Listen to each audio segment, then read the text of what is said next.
மகர ராசி நண்பர்களே, இந்த 2025 செப்டம்பர் மாதம் ஏற்ற தாழ்வுகள் நிறைந்ததாக இருக்கும். மாதத்தின் தொடக்கத்தில் சூரியனும் புதனும் உங்கள் 8ஆம் வீட்டில் கேதுவுடன் சேர்ந்து இருப்பார்கள். மாதம் முழுவதும் ராகு 2ஆம் வீட்டிலும் சனி 3ஆம் வீட்டிலும் குரு 6ஆம் வீட்டிலும் இந்த மாதம் முழுவதும் இருப்பார்கள். மாதத் தொடக்கத்தில் செவ்வாய் 9ஆம் வீட்டில் அமர்வதால் இந்த மாதம் முழுவதும் ஆரோக்கியத்தில் கவனம் செலுத்த வேண்டியிருக்கும். உடல்நிலையில் சிறு சிறு பிரச்சனைகளால் மருத்துவரை அணுக வேண்டியது இருக்கும். எந்தவொரு முக்கிய நபரின் ஆலோசனையும் இல்லாமல் இங்கும் முதலீடு செய்வதை தவிர்ப்பது உங்கள் நலனுக்கு நல்லது, இல்லையெனில் நிதி இழப்பு ஏற்படும். மாதத்தின் பிற்பகுதி ஓரளவு சாதகமாக இருக்கும். உத்தியோகத்தில் இருப்பவர்கள் தங்கள் வேலையில் நல்ல வெற்றியை பெறலாம். மாதத்தின் முற்பாதியில் அவர்களுக்கு பதவி உயர்வும் கூடும். வியாபாரம் செய்பவர்களுக்கு மாதத்தின் ஆரம்பம் சிறப்பாக இருக்கும். வியாபாரத்தில் முன்னேற்றம் ஏற்படும். மாணவர்களுக்கு இந்த மாதம் மிதமானதாக இருக்கும். ஆரம்பம் நன்றாக இருக்கும், ஆனால் பிற்பாதியில் சில சவால்களை சந்திக்க நேரிடும். காதல் உறவுகளில் நல்ல காலம் இருக்கும் மற்றும் காதல் திருமண சூழ்நிலை கூட ஏற்படலாம். முதல் பாதியில் திருமணமானவர்களுக்கு இந்த மாதம் மிகவும் சாதகமாக இருக்கும்.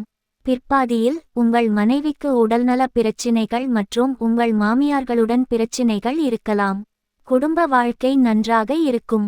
சிறு சிறு பிரச்சனைகளை தீர்க்க தொடர் முயற்சிகளை மேற்கொள்ள வேண்டி வரும். வெளியூர் செல்லும் வாய்ப்பு உருவாகலாம்.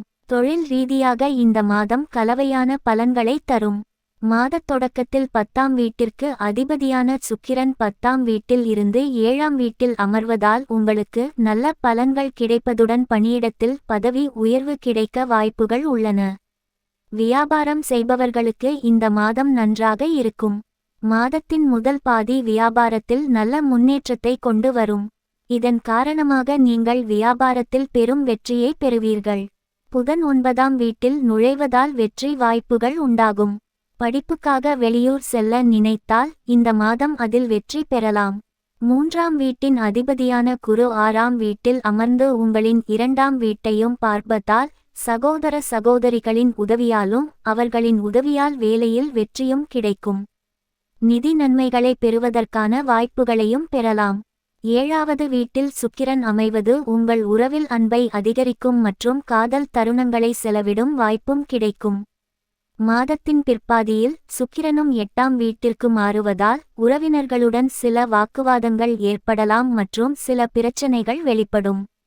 15ஆம் தேதி முதல் சுக்கிரன் 8ஆம் வீட்டில் நுழைவதால் உணவு பழக்கத்தில் அலட்சியம் காட்டினால் உடல்நல கோளாறுகள் அதிகரிக்கலாம்.